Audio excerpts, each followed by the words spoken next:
1984 में इंदिरा जी की हत्या कर दी गई और तब मैं ही अटेंडिंग प्रेसिडेंट था। कोविड तो है ही नहीं, कोई बीमारी नहीं है, ये है। कुछ लोगों ने कहा कि वैक्सीन से लोग मर रहे हैं। आज भी ये डिबेटेबल है। पहले ये डिबेट चला कि चाइना ने फैला दिया, फिर ये डिबेट चला कि ये जो वैक्सीन चलाई है वो उनके ऊपर ये है कि इन्होंने चाइना से मिलके और ये वायरस फैलाया और फिर इन्होंने वैक्सीन डेवलप करवाई और इनमें इसका बिजनेस था। Of any organization or sponsor, this content is for informational and educational purposes only and should not be taken as professional advice. So namaskar dosto. Thank you so much for coming back to us today on this Sunday. We are really happy and excited to host all of you for today's podcast session. And the leader which we have today needs no introduction. He is one name who is known across all the fraternities. I think जितने भी हमारे लोग specially Delhi NCR में रहते होंगे या जो health related health domain में थोड़ा सा भी जानकारी रखते होंगे, रुचि रखते होंगे, वो 100% हमारे जो आज के गेस्ट हैं उनके व्यक्तित्व से, उनके नाम से भली भांति परिचित होंगे। He is a renowned scientist, doctor, director of institution like AIIMS Bhopal, AIIMS Bibinagar, done great research work across the biotechnology and the medical field of sciences. He is the one who has led the AIIMS Delhi testing capabilities to reach at a scale कि वो इतनी बड़ी जनसंख्या के patients को cater कर पाए। मेरे पास शब्द शायद कम हो सर के बारे में बताने के लिए। I have always been a student for him. मैंने हमेशा इनको बड़े फोरम्स पे देखा है और आज ये मेरा सौभाग्य है कि आज मैं सर के साथ बैठा हूँ, यहाँ सर का पॉडकास्ट लेने का मौका मिला है। So sir, thank you so much. Thank you. So most welcome professor doctor Sarman Singh, former director AIIMS Bhopal and AIIMS Bibinagar. Sir, आप आज यहाँ आए, आपने समय निकाला। Thank you for having me here. Thank you sir. You can not believe it sir, how much happy I am. Trust me, आज से 15-17 साल पहले जब मैंने अपना करियर शुरू किया था तो मैं आपसे एम्स में मिलने आया था, एम्स दिल्ली में। आप उस टाइम लैब मेडिसिन के एचओडी होते थे sir. And I was just quite in the entire meeting. मेरे बॉसेस थे उसमें, they have done majorly discussion and मैं बड़ा ही प्रभावित था सर व्यक्तित्व से आपकी देख के। The kind of a knowledge you possess, the kind of a way you were speaking to us, मतलब मैं आपको बता नहीं सकता सर। मेरे लिए आज बहुत ही खुशी का दिन है and I am very sure कि शायद हमारे दर्शकों को भी आपसे जानकारी मिलने में बहुत बहुत खुशी होगी।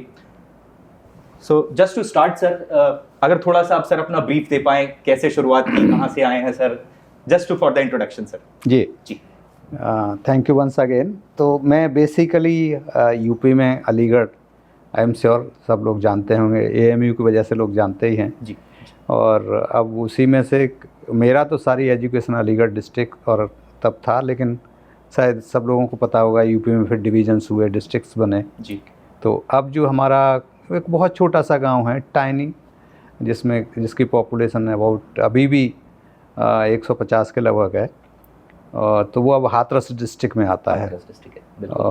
तो सिकंदराराव एक तहसील है, तो उसके पास है हमारा गाँव है, बहुत टाइनी गाँव है। अब तो बिजली आ गई है, जब हम होते थे तब कोई बिजली का दूर दूर तक नहीं था, तो ऐसा कोई साधन नहीं था। तो हम तो बड़ी हम्बल बैकग्राउंड से 10 किलोमीटर पैदल चल के स्कूल में हमने पढ़ाई की है। तो हमने प्राइमरी किया तो हमने 12th तक हम सिकंदराराव में पढ़े, जैसा मैंने बताया, एक तहसील है हाथरस डिस्ट्रिक्ट की जी सर, बट तब अलीगढ़ में होती थी जी। और उसके बाद फिर BSc की मैंने अलीगढ़ से। तो उस समय तक जब तक हम सिकंदराराव में थे तब तक हमें MBBS का ये पता नहीं होता था कि डॉक्टर बनने के लिए MBBS करनी होती है। बिकॉज हमारे यहाँ एक डॉक्टर जो आते थे साइकिल पे, और अब जिसको नीम हकीम आज के डेट में कहते हैं, तो वही होते थे, उनको ही हम डॉक्टर समझते थे। तो कोई पढ़ाई होती है इसकी, ऐसा कुछ आइडिया नहीं था। तो जब सिटी में आए, अलीगढ़ में आए, तो हॉस्टल में रहे, तो तब पता चला कि एक MBBS नाम की डिग्री होती है और उसमें एडमिशन के लिए आपको कंपटीशन देना होता है। तब UP CPMT होती थी जी। UP CPMT बिल्कुल। तो वो देनी होती है। तो तब हमारी हालात ऐसे नहीं थे, तो लोगों ने बताया कि भाई उसमें खर्चा बहुत होता है। तो हमने कहा, हमारा फर्स्ट ईयर तो ऐसे निकल गया, बीएससी कर ली हमने, सेकंड ईयर भी आ गया। सेकंड ईयर तक लोगों ने कुछ इसको कहते हैं ना हिम्मत, थोड़ा सा साहस दिया कि कोशिश तो करो, नहीं कर पाओगे तो कोई बात नहीं जी, एडमिशन तो लो, एक वो भी एक टेस्ट हो जाएगा। बिकॉज़ हमारा ये था कि गांव में पहले ही साइंस के स्टूडेंट हुए, कोई था नहीं, तो जो डिफ़िकल्ट चीज़ होती है वो करनी है। ये थोड़ा सा ऐसा था। तो जो भी डिफ़िकल्ट है, तो हमने सेकंड ईयर में जब एग्ज़ाम दिया तो वो डेट निकल गई, तो फॉर्म नहीं हो पाया। दूसरी साल जब भरा तो तब तक हमारी बीएससी हो गई, तो तब लेट फीस दे करके थर्ड ईयर पास, हाँ थर्ड ईयर पास हो गई। जी सर। तो तब हम पहली बार में नहीं हो पाया हमारा, क्योंकि कोई तैयारी नहीं थी, कुछ भी नहीं था, कोई कोचिंग वोचिंग तब होती नहीं थी। बिल्कुल सही। तो फिर सेकंड ईयर हमने एक तरफ हमने एमएससी में एडमिशन ले लिया था, फिर थोड़ी सी तैयारी की, ज़्यादा तो नहीं की थी, कोचिंग तो फिर भी नहीं की थी, बट हाँ घर पे बैठ के गांव में खेतों में बैठ के हाँ खेतों में बैठ के जैसे तैयारी होती है जी, तो किसानी घर में होती है, तो तैयारी की। तो 77 में फिर हमारा एडमिशन हो गया, और फॉर्चुनेटली हमको लखनऊ KGMC, जो कि टॉप मेडिकल कॉलेज अभी भी है, अभी भी और यूपी की टॉप रही ही है, तो उसमें एडमिशन हो गया। उसके बाद MBBS होने के बाद फिर हम राममनोलोहिया हॉस्पिटल में हमने ऑर्थोपेडिक्स में, RML Delhi sir, RML Delhi, तब इसका ब्लिंगडन नाम होता था। अच्छा, हाँ, तो इसमें हमने हाउस जॉब की ऑर्थोपेडिक्स में जी। तो हमारे गुरुजी होते थे डॉक्टर SS यादव, बहुत famous well known orthopaedic surgeon. तो बड़ा इंटरेस्ट ऑर्थोपेडिक्स में था, ऑर्थोपेडिक्स ही में MS करना चाहता था, सर्जन बनना चाहता था। तो एक साल हमने, बिकॉज तब एक रूल था 84 तक कि आप अगर एक साल की हाउस जॉब कर लेंगे एक ही डिसिप्लिन में, तो आपको 3 साल का कोर्स, एक साल मतलब सेकंड ईयर में एडमिशन हो जाएगा डायरेक्ट। अच्छा, वो एक साल का आपको एडवांटेज हाँ, मिलेगा। हाँ। Very nice.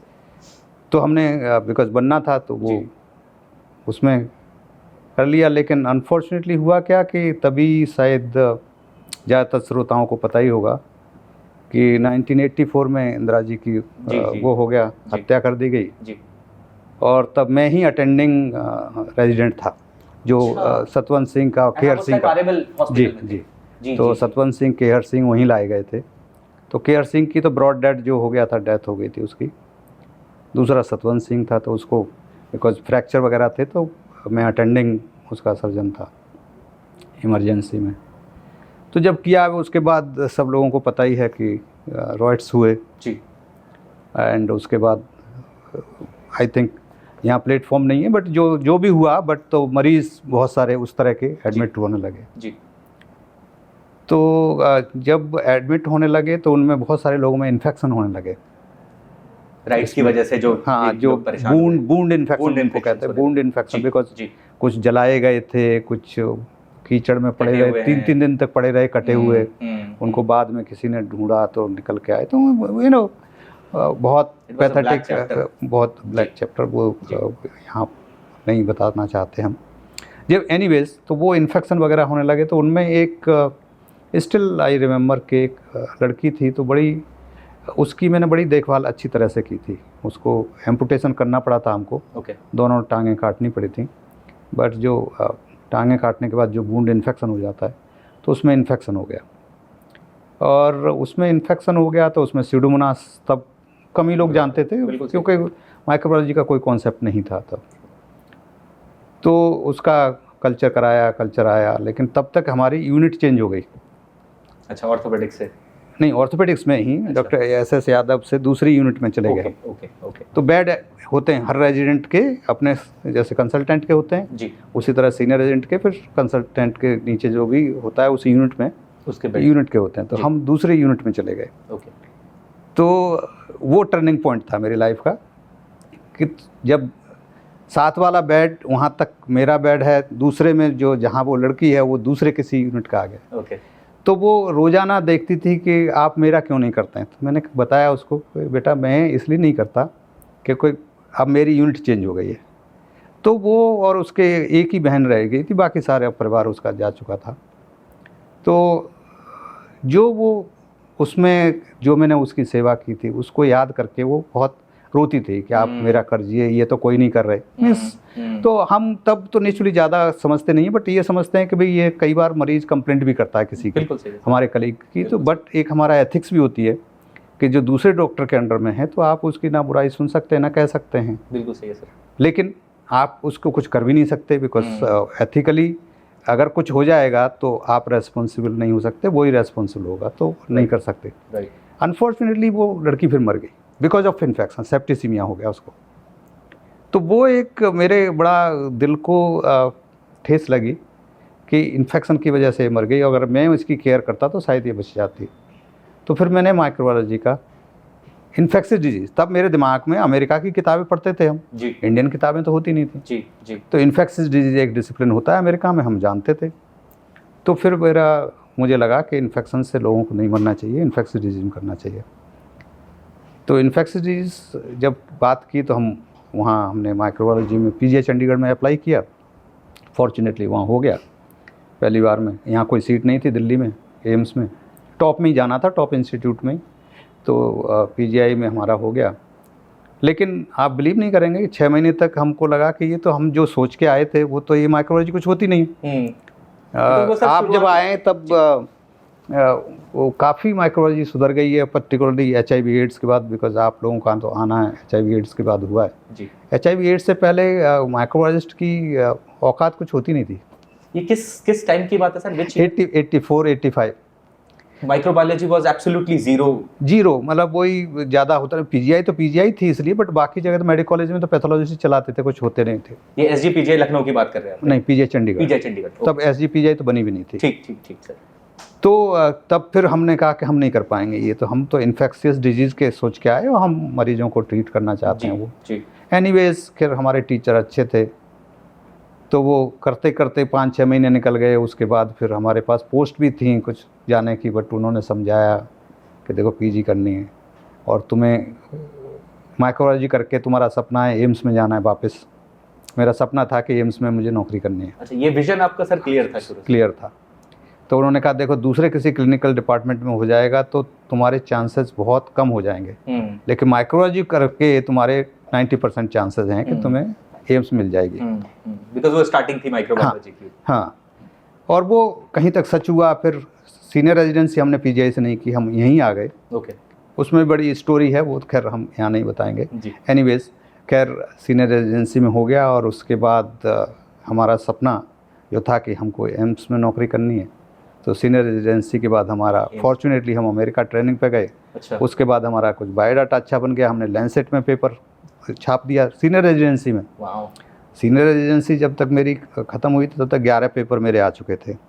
ये सर 88 में, बिकॉज मेरा पहला केस जो था, जब बिकॉज मैंने कहा ना क्लिनिकल मेरा ओरिएंटेशन था, तो एक हमारे मेरा टॉपिक था कि जब सिमेटिडिन तब होती थी, शायद आप लोगों को क्लिनिकल वालों को पता होगा, बट सिमेटिडिन एक ड्रग दी थी जो आजकल रेनिटिडिन देते हैं, जो एसिड पैन 40 देते हैं, उस तरह से उस समय एक जो जिसको एसिड पेप्टिक डिस्पेप्सिया जिसको कहते हैं, जिसमें तेजाब बन जाता है, एसिड रिफ्लक्स। हाँ, तो तेजाब के लिए रेनिटिडिन अब बाद में आई, बट सिमेटिडिन होती थी।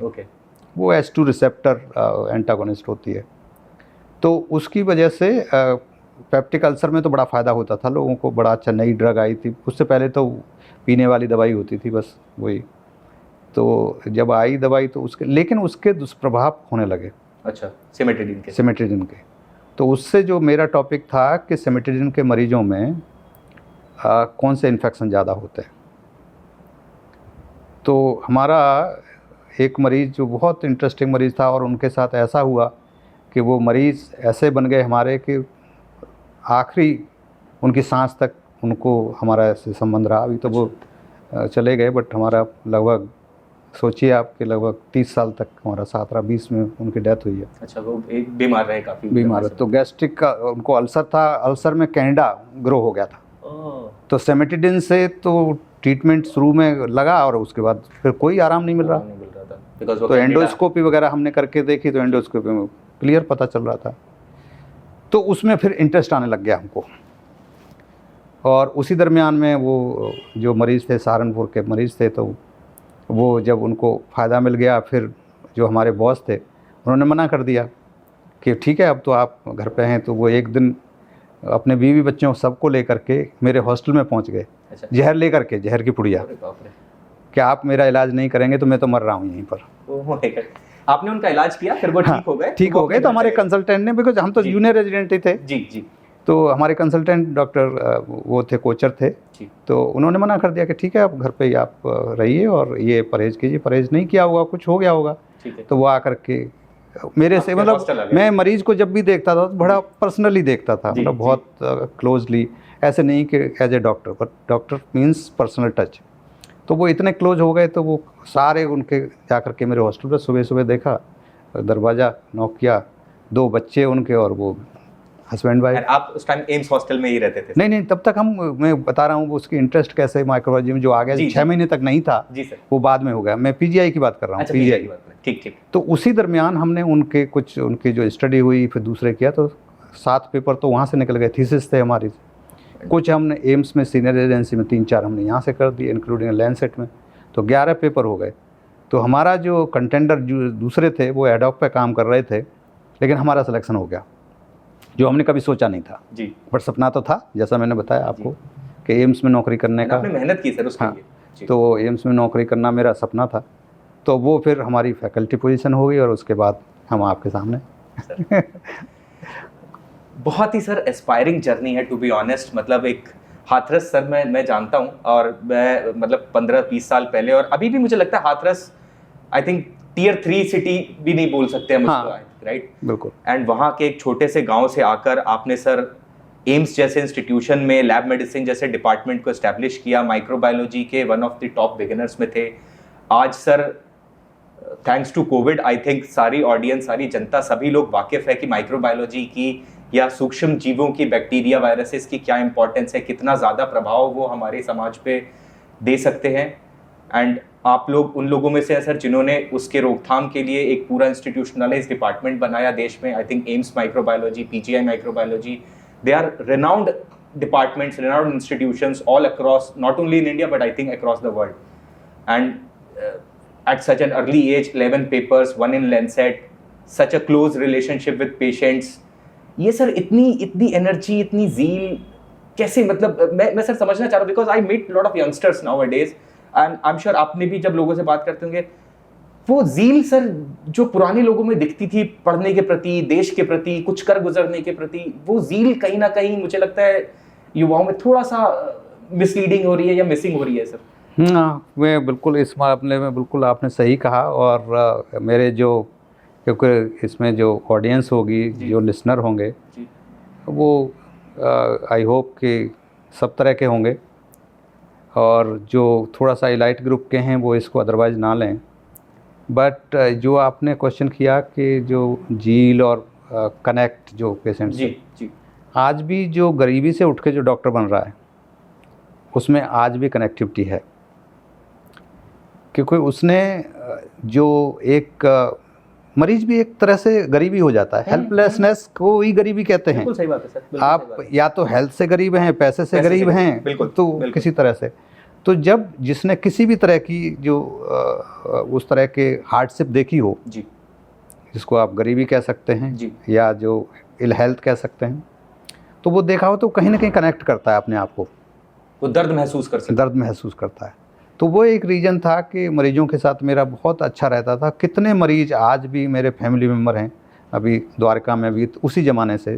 तो जब वो RML, उनसे भी पहले, जिनकी जो गैस्ट्रिक वाले थे उनसे पहले एक पेशेंट थे यहीं दिल्ली के ही, जब मैं RML में रहा तो फ्रैक्चर हो गया और वो फैमिली के साथ इतना कनेक्ट हुए। कम से कम 3 फैमिली ऐसी हैं जो उस ज़माने से, देखिए 84 की बात है जी, 84 से आज तक फैमिली जैसे आना जाना सब संबंध है। तो कनेक्टिविटी बहुत ज़रूरी है।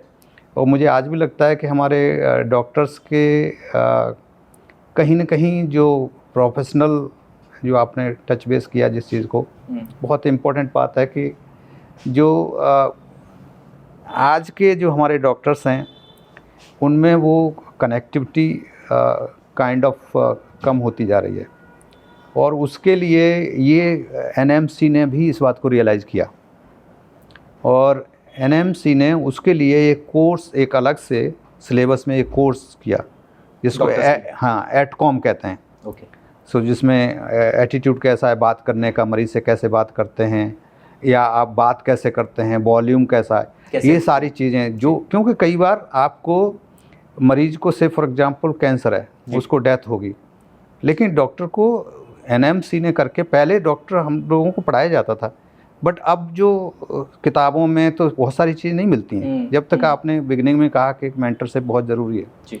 तो अभी भी फिजिकल जो टीचिंग है उसका वैल्यू कम नहीं हुआ है। बिल्कुल नहीं हुआ सर, बिल्कुल। किताबों से आप गूगल से पढ़ सकते हैं लेकिन बहुत सारी चीज़ें नहीं पढ़ सकते हैं। तो आप किसी मरीज़ को कैंसर है, उसको कह दो तुम्हें कैंसर है, तुम मरने वाले हो, उसी चीज़ को एक कनेक्शन के साथ एक डॉक्टर कहेगा तो वो दूसरी तरह से उसको कहना चाहिए, उसको बुलाना होता है, काउंसिल करना होता है, आप कौन हैं, क्या हैं, मतलब पहले कनेक्ट कीजिए उससे। बिल्कुल सही बात है। उसकी किसी फैमिली, सीनियर फैमिली मेम्बर को बुलाइए, उससे बात कीजिए और देखिए हम कोशिश कर रहे हैं लेकिन इनको बीमारी ऐसी है और कोशिश कर सकते हैं और करेंगे भी, लेकिन इसका इलाज अभी तक कुछ है नहीं। अंडरस्टूड है कि 99.9% मरीज समझ जाएगा कि इलाज कोई नहीं तो इसका मतलब मृत्यु है। बिल्कुल। डॉक्टर को नहीं कहना कि इनकी तो मौत होने वाली है।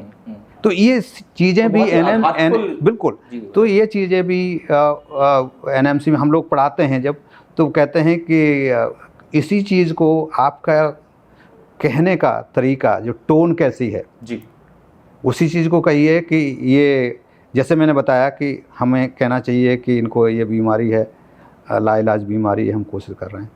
तो एक तो ऐसे कहना हुआ, तो हम लोगों को पढ़ाया जाता है कि कैसे पढ़ाना चाहिए, ऐसे इसका कोई इलाज नहीं है भाई, हम कोशिश कर रहे हैं ना, ये भी एक तरीका है।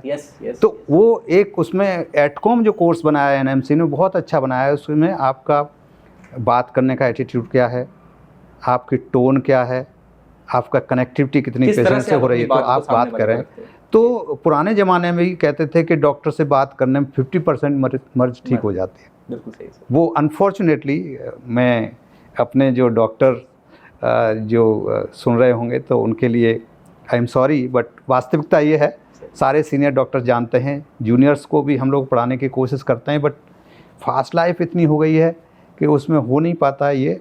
बट डेफिनेटली ये सब चीज़ें हैं जिनको ध्यान में रखना है जी। और कनेक्टिविटी पेशेंट से ज़रूरी है। कई बार आपकी कंपेलिंग रीजन्स हो सकते हैं, उचित बात है, जो हम अभी थोड़ी देर पहले बात कर रहे थे नीचे, कि कई बार नैरेटिव हो गए हैं कि भाई अभी तो प्राइवेट डॉक्टर ठग हो गए हैं। तो मैं कभी कभी अपनी फ्रेटर्निटी को ही कहता हूं कि कहीं धुआं तो था, तभी तो ऐसा हुआ है, बिना धुएं के तो नहीं इस तरह से हो सकता है। तो शुरुआत तो हुई है, कहीं ने हम लोगों ने किया है कुछ ना। अब हमारे जो दोस्त लोग भी हैं, जब हम आर्गूमेंट करते हैं तो वो भी कहते हैं कि भाई एक आईपीएस के लिए ये सुविधा है, आईएएस के लिए सुविधा है, वो हमसे ज़्यादा पढ़ा लिखा है कि उसको एक वो होता है, एक पटवारी होता है, वो ज़्यादा कमा लेता है, कभी कभी तो डॉक्टर से ज़्यादा, ईमानदार डॉक्टर से। तो आर्गूमेंट, काउंटर आर्गूमेंट दोनों तरफ हैं, बट ये प्रोफेशन में उनसे मेरा कहना ये है, जो हमारे लिसनर डॉक्टर्स भी हों, कि अगर आपको बिजनेस करना है, ये कंपैरिजन करना है कि आईएएस आईपीएस या जो दूसरे हैं, तो आप इस प्रोफेशन में मत आइए। आप बिजनेस, बहुत सारे अपॉर्चुनिटी हैं, बिल्कुल सही, बिजनेस कीजिए, लेकिन अगर डॉक्टर बने तो ये profession is not for business, not for money making. लेकिन अब इस बात पे भी आर्गूमेंट होता है कि नहीं, क्यों, वाई नॉट, हम भी इसको पढ़ाई कर रहे हैं, तो हम ज़्यादा पढ़ाई कर रहे हैं तो हम ज़्यादा पैसा कमाएंगे। आप दहेज में देख लो या किसी मैरिज में देख लो कि डॉक्टर बन गए तो हम तो इतना पैसा लेंगे। तो ये सारी चीज़ें हैं। अनफॉर्चुनेटली बहुत कुछ समाज में चेंज हुआ है और डॉक्टर का प्रोफेशन में भी बहुत चेंजेज आए हैं, हमारी सर्कमस्टेंसेस में भी चेंज आए हैं। बट मुझे लगता है कि कहीं ना कहीं आज भी सामाजिक जो कुछ चीज़ें हैं, जड़ों से जुड़े रहना बहुत ज़रूरी है। बहुत ज़रूरी है sir. I think you absolutely have encapsulated and बहुत कैंडिड। सो पहली चीज़ तो sir I am really thankful कि आपने बहुत कैंडिडली अपना फीडबैक दिया। आई थिंक आपने जैसा बोला कि शायद कुछ लोगों को ये बात ना भी पसंद आए, but that's a fact, that's a reality. मैं और आप सर दोनों ही इस समाज में रहते हैं और मैं एटलीस्ट सर अपने एक्सपीरियंस के बेसिस पे बता सकता हूँ कि ये चीज़ें जो आपने बात कही ना सर, कि डॉक्टर का जो बिहेवियर, जो कम्युनिकेशन पेशेंट के साथ होता है, वो शायद बहुत ही इम्पॉर्टेंट डिस्कशन है। एंड जैसा आपने बताया कि एनएमसी जो नेशनल मेडिकल कमीशन है, it's a newly I think incorporated, right? So it's a new commission which has been made for setting the medical standards in the country. Renamed, या पहले MCI थी। MCI थी जी, medical council of India थी, उसको rename करके NMC कर दिया गया, नेशनल मेडिकल कमीशन। तो उन्होंने एक कोर्स बनाया है dedicatedly for this communication part.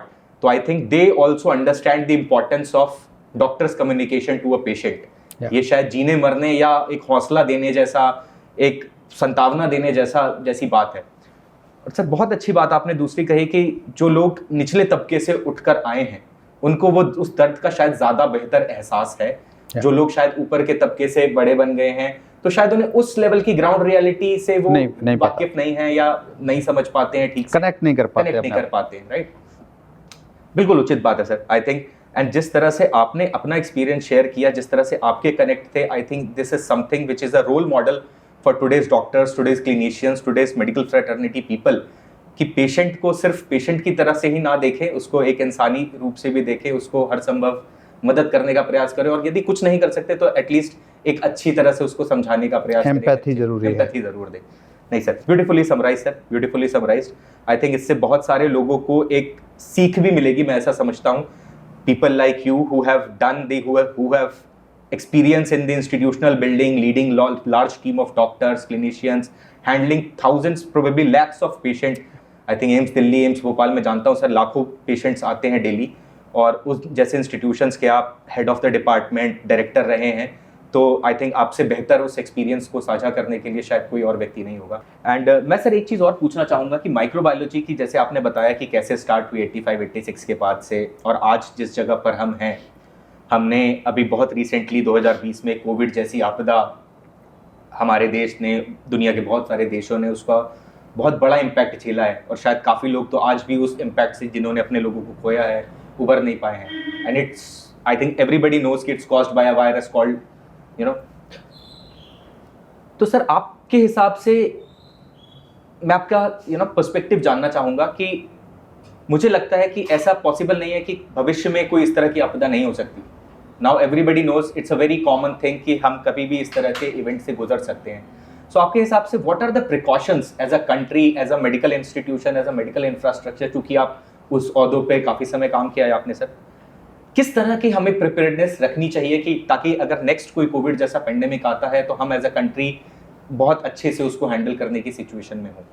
हाँ बिल्कुल, दिस वाज एक्चुअली जैसा कि मैंने कहा, माइक्रोबायोलॉजी पहले उसकी कोई ज़्यादा सिग्निफिकेंस नहीं थी, तो मैं एज ए माइक्रोबायोलॉजिस्ट कह सकता हूँ कि थैंक्स टू पहला एपिडेमिक हुआ HIV एड्स का जी, HIV एड्स, तो उसके बाद काफ़ी लोगों में फिर अपॉर्चुनिटी इन्फेक्शन उससे रिलेटेड थे नेचुरली, बिकॉज HIV के बाद लोगों को बहुत HIV एड्स हो गया, तो उसमें बैक्टीरिया हो सकते हैं, साइटोमेगालोवायरस हो सकता है। फिलाडेल्फिया फिल्म बनी जो बहुत फेमस अमेरिका की फिल्म रही। हाँ, मैं अपने स्टूडेंट्स को जब भी पढ़ाता हूँ तो उनको कहता हूँ कि अगर कहीं पुरानी मिल जाए तो देख लेना।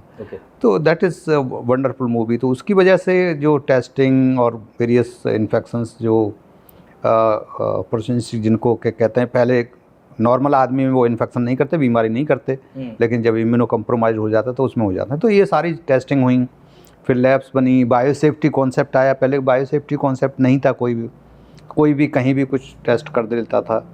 तो ये सारी चीज़ें आई, फिर ड्रग रेजिस्टेंस आया, तो उसकी वजह से इन सब चीज़ों ने HIV एड्स के बाद माइक्रोबायोलॉजिस्ट की पहचान बनना शुरू हुई।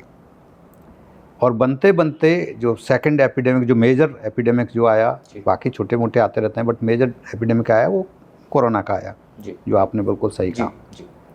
तो कोरोना का जब एपिडेमिक आया तो ये चाहे नीति आयोग है, चाहे प्राइम मिनिस्टर ऑफिस हो, या जितने भी हेल्थ एसोसिएशंस हों या हेल्थ रिलेटेड जितने भी ऑर्गेनाइजेशंस हों, इंक्लूडिंग WHO इंटरनेशनल लेवल पे, तो जो कंट्रीज जहाँ पर कि वेस्टर्न वर्ल्ड में तो almost everything is in place, तो जहाँ नहीं था तो सबसे पहले यही बात की चर्चा हुई कि say for example if it similar kind of thing happens in future, again what we have to do. So उसके लिए जिसको कहते हैं हम preparedness, preparedness for emerging and reemerging diseases. जी, कल को कोई बीमारी दोबारा से नया रूप लेके आ सकती है, उसको री इमर्जिंग कहते हैं। जैसे कोविड में देखे सर हमने कई वेव्स आई, हाँ, एक वेव और फिर इमर्जिंग उसको कहते हैं जो बिल्कुल आउट ऑफ द ब्लूम कहीं से हो जाए, जैसे कोरोना हुआ। तो उसमें जो है, तो अब उसके लिए आपको मैन पावर ट्रेनिंग होनी चाहिए, सारी टेस्टिंग फैसिलिटी जो जैसा कि हम नीचे डिस्कस कर रहे थे जी, कि मॉलिकुलर टेस्ट कितने ज़्यादा अवेलेबिलिटी हो गई, लेबोरेटरी के एक्रेडिटेशन जिस तरह से कोविड में हुआ, नेटवर्क में हुआ, जैसे हर बड़े इंस्टीट्यूट के डायरेक्टर्स को जैसे रेस्पॉन्सिबिलिटी आईसीएमआर ने दी थी कि वो अपने स्टेट के या कई बार मोर देन वन स्टेट को, जहाँ छोटे छोटे स्टेट थे उनको हम लोगों को मेंटर करना था। तो उसमें हम सारा मध्य प्रदेश, जैसे हमने बीइंग द एम्स भोपाल के डायरेक्टर, तो हमने वहाँ पर सबको मेंटर किया और किस तरह से लेबोरेटरी सेटअप करना है। लोगों को कॉन्सेप्ट नहीं थे जी, तो काफ़ी सारी थोड़ा सा रिलैक्सेशंस भी दिए गए जब NABL का एक्रेडिटेशन हो रहा है। तो अदरवाइज़ बहुत स्ट्रिक्ट होता है और कई बार क्लियर नहीं कर पाते, बट उसमें हैंड होल्डिंग ज़्यादा हुई और थोड़ा सा रिलैक्सेशन भी कुछ दिए गए। तो बहुत सारी लैब्स बन गई। फिर हमारा आता है, ये हो गया डायग्नोस्टिक का, फिर होता है हमारा कि ट्रीटमेंट का। जी, तो ट्रीटमेंट के लिए हमको क्या करना चाहिए? ट्रीटमेंट के लिए हमारे बेड स्ट्रेंथ, जो कि आप सब लोगों को, जितने भी हमारे श्रोता होंगे उनको सबको, लिसनर्स को भी पता है कि सबसे बड़ी जो इशू हुआ था कोविड के टाइम में, ऑक्सीजन सप्लाई एंड बेड। बिल्कुल सर, बेड्स मिल ही नहीं रहे थे सर, बेड थे ही नहीं, बिकॉज हमारी कैपेसिटी जितनी थी उतने बेड बहुत कम थे। तो अभी गवर्नमेंट ने, अब बहुत सारे तो डिसमेंटल हो गए हैं बहुत सारे हॉस्पिटल तो, but as such bed strength बहुत सारी हो गई है। जैसा कि हम बात कर रहे थे कि एम्स ही अब 22 बन गई, तब जो फंक्शनल एम्स थी वो लगभग 12 ही थी और अब 10 और बढ़ गई हैं, तो एम्स बन गई। बहुत सारी सेंट्रल गवर्नमेंट ने बहुत सारी मेडिकल कॉलेजेस को, उनको स्ट्रेंथ बढ़ाई है, उनकी बेड स्ट्रेंथ बढ़ाई है। 2014 से पहले तो सिर्फ एक एम्स दिल्ली होता था, हाँ, 2012 में ये बने हैं, राइट सर? हाँ, तो 12 से पहले तो एम्स दिल्ली होता था और आज 22 एम्स है। आज 22 एम्स है। तो इस तरह से बनी है। तो बेड स्ट्रेंथ हमारी कई फोल्ड हो गई है, कई लाख। और जो मैन पावर भी, जो ट्रेनिंग इक्विपमेंट्स बहुत सारे, राइट, फिर बहुत सारे जो इंडिजिनस जो टेस्ट शुरू हुए हैं जी, जो पहले नहीं होते थे। जैसे PCR के टाइम में हम सबको पता है कि कितनी मुश्किल आई थी, कि बहुत सारी जो इक्विपमेंट थे इंपोर्ट करने में भी मुश्किल थी। बिल्कुल सही बात। आप उसमें रहे हैं तो आप जानते हैं कि जैसे से फॉर एग्जांपल अमेरिका, जर्मनी से कहीं से हम ऑर्डर भी कर दें तो वो कहते थे कि ऑर्डर करके हमारी अगर मशीन अवेलेबल भी है तो हम ट्रांसपोर्ट कैसे करेंगे? ट्रांसपोर्टेशन भी वो लॉजिस्टिक्स भी तो इशू होते हैं। तो वो हो गया। तो चाइना क्लोजेस्ट था, तो मोस्ट ऑफ द इक्विपमेंट्स तब आए चाइना से आए। तो चाइना, इवन दो हम जो भी रीजन रहते हों, हम कहते हैं कि चाइना से हमको ख़रीदना चाहिए कि नहीं ख़रीदना चाहिए, वो मैं क्वेश्चन में नहीं जाऊंगा। बट कोरोना के टाइम में चाइना से बहुत हेल्प मिली, बिकॉज सरफेस ट्रांसपोर्ट हमारा उससे हम कर सकते थे। हमको किसी समुद्री जहाज़ या एरोप्लेन की जरूरत नहीं थी। बिल्कुल। तो बहुत सारी मशीनें आईं जी, और उसकी वजह से बहुत सारे हमारे इंडिजिनस टेस्ट, हमारी लेबोरेटरीज जो थी उन्होंने भी, इंक्लूडिंग हमारी एक भोपाल में भी बड़ी अच्छी लैब उसने काम किया, सर्विस की, और बहुत सारी कंपनियां हैं जिन्होंने अपस्केल किया अपने आप को। बिल्कुल। और उसकी वजह से आज की डेट में अगर कुछ भी हो जाए तो हम रूटीन PCR से लेकर के रियल टाइम PCR से लेकर के सीक्वेंसिंग लेकर के हर चीज़ अवेलेबल है। हमारे पास ऑक्सीजन प्लांट सफिशिएंट हैं, हमारे पास बेड स्ट्रेंथ सफिशिएंट है, हमारे पास नो हाउ, नॉलेज जिसको कहते हैं, वो सफिशिएंट है। हमारा जो देश है सर, आप चूंकि हाथरस जैसे जगह से आते हैं तो आप बिल्कुल अच्छे से समझ सकते हैं कि बहुत पेशेंट्स में, जो स्पेशली जो थोड़े से लोअर तबके से आते हैं, रिमोट लोकेशन से आते हैं, उनमें थोड़े मिसकंसेप्शंस भी हैं। हमने ये कोविड के टाइम पे देखा कि लोगों ने इनिशियली इसको रिफ्यूट किया, काफ़ी लोगों के अलग अलग ओपिनियंस थे। हम as a society, India as a society जो इतना मिक्स कल्चर है सर, हम कोई भी अगर ऐसे भविष्य में आपदा आती है तो कैसे अवेयरनेस को बढ़ाया जाए सर? कैसे हम नॉर्मल पेशेंट को, जो शायद बहुत पढ़ा लिखा भी नहीं है, छोटे गांव से बिलोंग करता है या उसके पास रिसोर्सेज नहीं है, उसको कैसे अवगत कराया जाए, या एजुकेशन वाइज कैसे उसको बताया जाए कि बॉस प्रॉब्लम ये है, और सरकार या आप जैसे लोग या इंस्टीट्यूशंस उसके लिए काम कर रहे हैं सरल भाषा में, ताकि वो समझ पाए। वो शायद हमारे आपकी तरह सर इंटिक्रेसीज नहीं समझ पाएगा या टेक्निकल टर्म्स नहीं समझ पाएगा। तो उस पर सर मैं आपसे जानना चाहूँगा कि किस तरह से एजुकेशन प्रोपगेट की जाए to the lowest segment of the society. नहीं, बिल्कुल सही कहा आपने, ये बहुत बड़ा इशू रहा कोविड के पर्टिकुलर टाइम में। बट बिफोर दैट एक चीज़ जो मैं भूल गया था, जो एक किसी आपदा में अवसर की जो बात कही तो मुझे याद आ गया कि एक सबसे बड़ा जो कोविड ने जो चीज़ दी, वो एक तो ये है कि उस टाइम पे आप थोड़ा सा भूलने लगे। एक तो कोविड ने हैंड हाइजीन का कॉन्सेप्ट थोड़ा सा दिया, बिल्कुल, जो बहुत सारी बीमारियां उससे बहुत कम हुई। मास्क लोग समझते थे कि मास्क एक पर्टिकुलर कुछ मरीज ही लेते हैं, आज देखिए बहुत सारे लोग पहनने। और एक जो तीसरी चीज़ जो आज भी बहुत फ़ायदेमंद है और सब जगह है, वो हमारी ऑनलाइन मीटिंग्स। यस, जो जूम और ये जितने भी हुई जी, उन्होंने सारे वर्ल्ड को ही चेंज कर दिया। आज हम जब सब फिजिकल कॉन्फ्रेंसेस होती थी, मीटिंग हो रही है, नहीं आ पाएंगे, इतने हो पाएंगे, सक्सेसफुल नहीं हुई या फेल हो गई या सक्सेसफुल हो गई। आज ना सक्सेसफुल होने का कोई सवाल ही नहीं है। जो आ सकते हैं फिजिकली आए, नहीं आ सकते वो ऑनलाइन हो जाता है। तो सारी जो आती है, और उसी से मैं कनेक्ट करूंगा आपकी अवेयरनेस का क्वेश्चन, बिकॉज अवेयरनेस तो डेफिनेटली बिकॉज ऑफ ऑनलाइन और ये जो डिस्टेंट जो हमारा एक बायो मीडिया बन गया है जी, और थैंक्स टू आईटी और जो रिवॉल्यूशन हुआ है पिछले 20 इयर्स में, तो इसने जो ऑनलाइन या इंटरनेट ने रिवॉल्यूशनाइज किया है। और उसी में अवेयरनेस जब आती है तो हर चीज़ के एक सुखद चीज़ होती है, दुखद भी होती है। एवरी कॉइन हैज टू तो और इसीलिए जो सोशल मीडिया के विषय में हमारे जो डायरेक्टर जनरल और WHO हैं, उन्होंने एक वर्ड दिया था, इन्फोडेमिक्स। इन्फोडेमिक्स, हाँ, तो वो क्या है? वो ये है कि जो आपने बताया कि एक तो गुड कॉज के लिए आप टीच करना चाहते हैं, पढ़ाना चाहते हैं। अब जूम या जो गूगल मीट है या जो दूसरी चीज़ें हैं, टीम है, ये सब चीज़ें तो प्रोफेशनल्स के लिए हो गई। पब्लिक में क्या चीज़ जाते हैं वो गूगल नहीं करेंगे, वो तो जूम भी नहीं जाएंगे। वो तो हमारे जो इंस्टाग्राम है या व्हाट्सएप है, फेसबुक, उसमें जाएंगे, उस तरह की चीज़ों में जाएंगे। तो वहाँ पर बहुत सारे मिसकंसेप्शन भी हुए।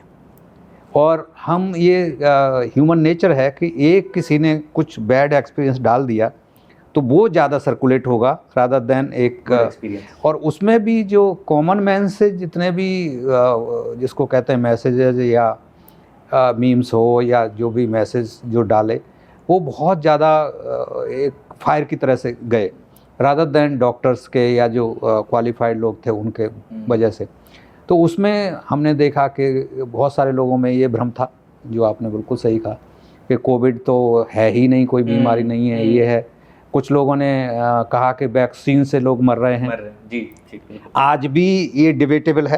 पहले ये डिबेट चला कि चाइना ने फैला दिया, फिर ये डिबेट चला कि ये जो वैक्सीन चलाई है वो अभी भी, I don't want to go into any controversy, but लोग कहते हैं कि इवन अमेरिका में ये कहानी है। हमारे जो एक बहुत बड़े डॉक्टर इन्फेक्शियस डिजीज स्पेशलिस्ट है, वो भी डॉक्टर फौची, तो उनके ऊपर बहुत बड़ा लांछन है। तो WHO के सर, हाँ, WHO वो NIH के रहे, NIH के हेड रहे, तो उनके ऊपर बड़ा आरोप है। अब ये सही है कि गलत है, आई एम नॉट टू जज that, because I have seen both sides, publication उनके फेवर में भी, वो भी।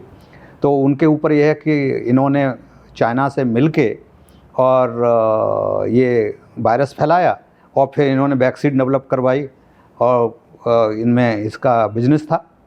तो इस तरह के कुछ MPs ने वहाँ बात उठाई, बट एज ए साइंटिस्ट मुझसे पूछें तो ऐसा कुछ भी नहीं है। कोई एविडेंस ऐसा नहीं मिला है। ना तो ये चाइना ने फैलाया था, ये वायरस है जो चिमगादड़ से आया था, और चिमगादड़ से फिर जो वहाँ, बिकॉज हम सब जानते हैं चाइना में हर चीज़ खा लेते हैं, जी। तो चिमगादड़ से फिर एक जानवर होता है जो ज़मीन पर चलता है, मगरमच्छ जैसा होता है, मतलब जो 4 पैर होते हैं उसके, तो उससे उसका मीट खाते हैं वहाँ पर। तो उस मीट से फिर उसमें आ गया और फिर वो सारा जगह आ गया, तो इस तरह से हुआ।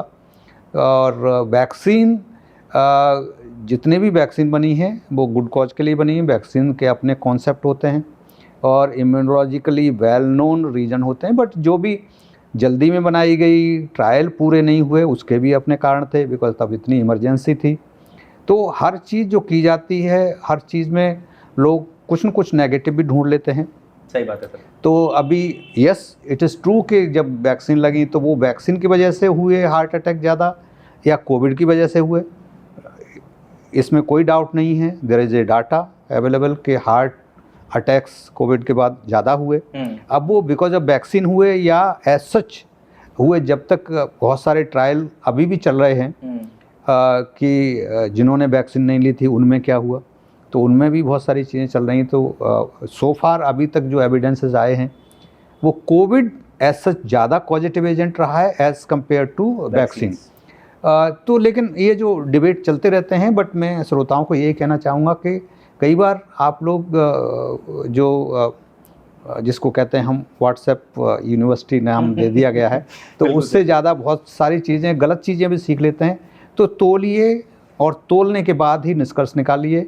हमको पता है कि कितना मुश्किल हुआ था। मेरे कम से कम 15 ऑल इंडिया रेडियो पे वो हैं इंटरव्यू इसी बात पर, वैक्सीन हेजिटेंसी जी। तो वैक्सीन का इतना बिकॉज ऑफ मिस इन्फॉर्मेशन जी कि हम मर जाएंगे, ये हो जाएगा, वो हो जाएगा, तो वैक्सीन लोग नहीं ले रहे थे। तो हम लोगों ने, हमारी जो ऑल इंडिया रेडियो ने और मध्य प्रदेश सरकार ने और मिनिस्ट्री ऑफ हेल्थ ने, जितने भी जो इस तरह के लोग जानकार लोग थे, सबको, डॉक्टर गुलेरिया और हमारा काफ़ी रहा। तो उस समय हम लोगों ने कोशिश की और उससे फ़र्क पड़ा। सर उस टाइम एम्स दिल्ली में थे। हाँ जी। तो हम दोनों का सबसे ज़्यादा मतलब रहा कंट्रीब्यूशन इस मामले के, सोसाइटी को जागरूक करने के लिए थ्रू ऑल इंडिया रेडियो हो या टीवी चैनल्स हों। तो हम लोगों ने बताने की कोशिश की और उससे फ़र्क पड़ा लोगों में। अदरवाइज़ पहले तो एकदम ये हो गया कि तक कोई वैक्सीन आकर के लौट पड़े हुए हैं, कोई लेने वाला नहीं था। और मध्य प्रदेश, आपको पता ही है कि मध्य प्रदेश में तो वैसे भी थोड़ा सा लिटरेसी कंपैरेटिवली कम है, और वहाँ बिकॉज ट्राइबल डोमिनेंस पॉपुलेशन, तो वहाँ पर बहुत हेजिटेंसी थी, बहुत ज़्यादा हेजिटेंसी थी। मतलब जहाँ भी हैं, छत्तीसगढ़ हो गया, मध्य प्रदेश हो गया, इस तरह के जहाँ हैं, तो उनमें बहुत ज़्यादा हेजिटेंसी थी। हेजिटेंसी इवन दिल्ली में भी थी, लेकिन परसेंटेज वाइज देखा जाए तो वहाँ ऐसी जगह पे बहुत ज़्यादा हेजिटेंसी थी। और वो जो आपने बिल्कुल सही कहा कि जो इन्फॉर्मेशन सोसाइटी को पहुंचाने के लिए, सोसाइटी से मेरा नम्र निवेदन यही रहेगा कि सोसाइटी में कई बार जो व्हाट्सएप से या इंस्टाग्राम से जो रील देख करके उनको परखिए, जांचिए और उसके बाद ही कुछ निष्कर्ष निकालिए। बिकॉज बहुत सारी चीज़ें कई बार ऑथेंटिक नहीं भी हों, और कई बार जो होते ही हैं जो चीज़ें, जैसा मैंने बताया कि जो एक ग्लैमरस या जो टीआरपी बढ़ाने के लिए या अपनी रील की विजिबिलिटी बढ़ाने के लिए बहुत सारी चीज़ें गलत भी होती हैं। बहुत सारे एग्जाम्पल्स हैं जो मैं उसमें अननेसेसरी टाइम वेस्ट नहीं करना चाहता। जी नहीं सर, आपने बहुत अच्छी बात कही। एंड मैंने सर ये सवाल भी ना आपसे इसीलिए पूछा बिकॉज हम सब ने ये चीज़ एक्सपीरियंस की। तो आपकी बात से सर मुझे 2-3 चीज़ें जो मैं अपने दर्शकों को भी बहुत क्लियरली बताना चाहूँगा कि कभी भी ऐसी परिस्थिति आती है, आप सरकार पे, जो सरकार के वरिष्ठ लोग हैं, नुमाइंदे हैं, जो डॉक्टर साहब जैसे इंस्टीट्यूशनल बिल्डर्स हैं, जिन्होंने 25 साल 30 साल से ज़्यादा एक्सपीरियंस किया है उन जगहों पे काम करके, लाखों पेशेंट्स को डील किया है, लाखों स्टूडेंट्स पढ़ाए हैं। इन लोगों की बात पर आप ज़्यादा विश्वास रखें रेदर देन व्हाट्सएप या और किसी माध्यम से, because whatever they will say is backed by 100% scientific authority, you know। And कई बार सर आपने जैसे बड़ी अच्छी बात कही कि कई बार वो सिचुएशन ऐसी होती है कि शायद जो प्रोटोकॉल्स हैं उनको थोड़ा सा ट्विस्ट करना पड़ता है, और कोविड एक वैसा ही समय था जहां क्लिनिकल ट्रायल शॉर्ट किए गए बिकॉज इमीडिएट रिक्वायरमेंट थी, लोग मर रहे थे। बिल्कुल। तो आई थिंक कोई भी सरकार या कोई भी इंस्टीट्यूशन उस समय हाथ पे हाथ रख के नहीं बैठ सकता, उन प्रोसेसेस को शॉर्ट करना ही पड़ेगा। आप लोगों ने सर जिस तरह से बाकी सबके साथ कोलैबोरेट किया, प्रोसेस किया, हिंदुस्तान जैसी इतनी बड़ी आबादी और जिसमें भी एक बड़ा पोर्शन हम सब जानते हैं कि जो कम पढ़े लिखे लोग हैं, ट्राइबल लोग हैं, समाज के दूसरे भागों से आते हैं, आई थिंक उन लोगों सबको साथ में लेके हमने एज अ कंट्री उस चीज़ को सर्वाइव किया है sir. Really thankful to you and everyone in the doctors fraternity, health care fraternity, government. I think हम सब लोगों को बहुत शुक्रगुजार होना चाहिए कि हमारे पास आप लोगों जैसे लोग हैं जो समय समय पे हम लोग का मार्गदर्शन करते हैं और ऐसी सिचुएशंस में आगे बढ़कर पूरे समाज को, जनता को मदद करने की कोशिश करते हैं। I think really thankful to you sir. इसी से सर मेरा एक और प्रश्न आगे का आता है कि आपने एक पास्ट की बात की कि 84-90s में बहुत शुरुआत थी, बहुत लोगों को माइक्रोबायोलॉजी समझ ही नहीं आता था, अगले 30 साल में अगर हम 90 से 2020 तक की बात करें, 30-35 साल के सफर में हमने कोविड जैसी सिचुएशन देख ली जहां पर एक्सट्रीम वायरल पैंडेमिक हुआ, बहुत सारे लोग मरे, फिर सरकारों ने और इंस्टीट्यूशंस ने, फार्मेसीज ने, everybody has come together and built the things. Going forward sir, आप क्या देखते हैं कि आई थिंक मेरे हिसाब से जो एक मेरी लर्निंग रही है सर कोविड की, कि लोगों को डायग्नोसिस समझ में आया कि भाई कोई भी चीज़ अगर आपको प्रॉब्लम हो रही है तो उसको पहले डायग्नोज करिए, क्या प्रॉब्लम है, किस कारण से है, और उसके बाद उसका ट्रीटमेंट शुरू होना चाहिए। डायग्नोस्टिक ऐसा कंसेप्ट सर मुझे लगता है बहुत निसेंट था before 2019, but 2019-2020, but I think 2020 के बाद स्टिल लोगों को अवेयरनेस आई है कि डायग्नोस्टिक कराना चाहिए, टेस्ट कराने चाहिए, चाहे वो पीसीआर टेस्ट हो या बायोकेमिस्ट्री टेस्ट हो या इम्यूनोलॉजी टेस्ट हो, बहुत प्रकार के टेस्ट अवेलेबल हैं हमारे पास। तो सर इसके बारे में आपसे थोड़ा मार्गदर्शन चाहूँगा सर, बिकॉज बहुत सारे एस्पायरिंग डॉक्टर्स होंगे, क्लिनिशियंस होंगे, लोग जो लैब से जुड़े हुए हैं, और even common man like me and family and everybody, you know, my all staff here, जिनके घर में कुछ ना कुछ प्रॉब्लम्स होती हैं, तो किस तरह से वो डायग्नोस्टिक को अप्रोच करें, इसका भविष्य क्या दिखता है सर आपको, इस पे अगर थोड़ा सा प्रकाश दें तो। जी बिल्कुल सही प्रश्न किया आपने, बिकॉज 90s से पहले जो होता था कि ज़्यादातर जो हमारे जो फैमिली फिजिशियन जिसको कहते हैं डॉक्टर हैं, बचपन से जा रहे हैं, हमारे बहुत सारे बच्चे होते थे, वो कहते थे हम इन्हीं डॉक्टर साहब से इलाज करवाएंगे, बिल्कुल, और चाहे कुछ भी लगा दो, और ये वास्तविकता है। मैंने खुद एक्सपीरियंस है कि उनको कुछ भी लगा दो, इवन बी कॉम्प्लेक्स का इंजेक्शन लगा दो, लेकिन उनका तकलीफ ठीक हो जाती थी। तो साइकोलॉजी भी बहुत बड़ा रोल प्ले करती है। और उसी में जो बाद में लेकिन क्या हुआ कि कंज्यूमर कोर्ट्स आए। अच्छा, इसकी जेनेसिस बता रहा हूँ जी। तो जब कंज्यूमर कोर्ट्स आए तो उन्होंने कहा एविडेंस बेस्ड होना चाहिए।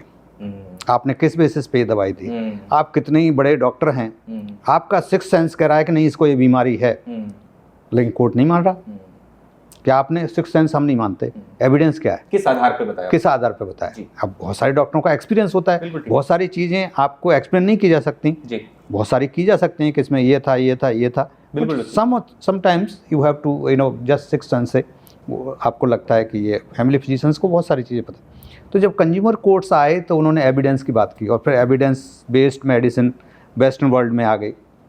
उसके बाद डॉक्टर्स ने रेफ़र करना शुरू कर दिया टेस्टिंग के लिए।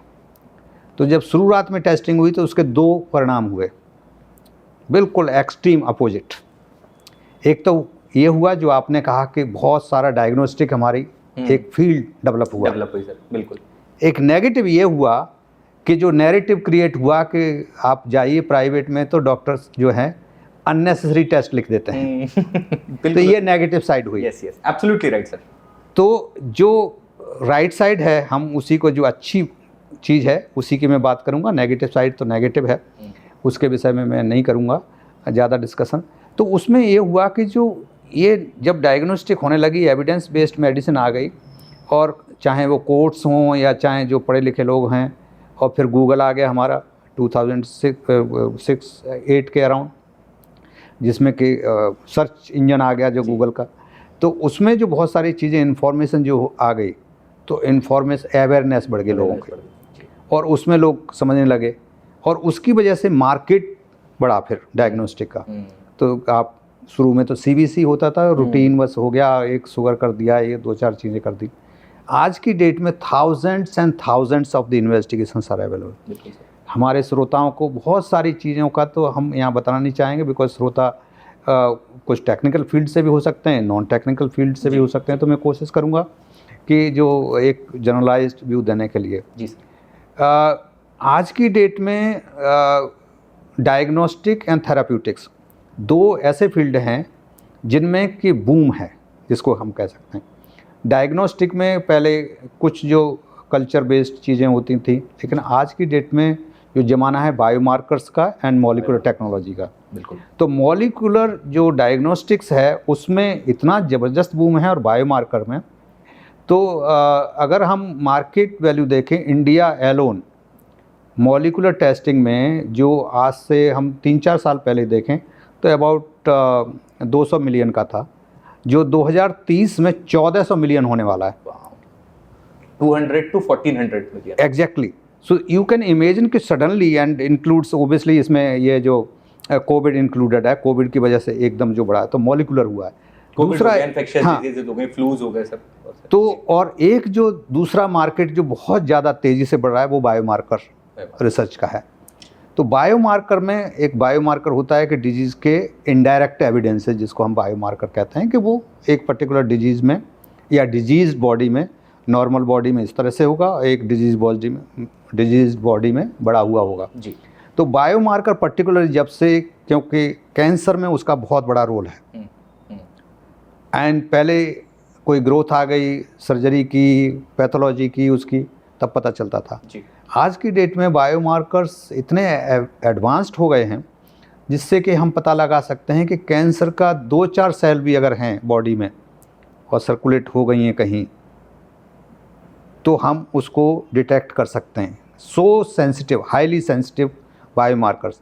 तो वेरियस टाइप्स के कैंसर हैं, तो cancer biomarkers and for that matter जो नॉन इन्फेक्शियस डिजीजेज हैं उनमें बायोमार्कर्स का बहुत बड़ा रोल है। हार्ट किसको अटैक होने वाला है, किसको जो फ्यूचर में कैंसर हो सकता है, नहीं हो सकता है, जिसमें जो जेनेटिक्स भी इंक्लूडेड है। आज की डेट में जो जेनेटिक्स का भी बहुत बड़ा रोल है। तो हम उसमें मरीजों में जो मॉलिक्यूलर बायोलॉजी बेस्ड होते हैं, जो सीक्वेंसिंग आ गई जी, तो और रियल टाइम PCR आ गए, जीनोम क्रिएशन आ गया, उसमें सारी आपकी पास्ट भी बता देंगे, एंसेस्ट्री भी पता चल जाएगी और आपका फ्यूचर भी पता चल जाएगा।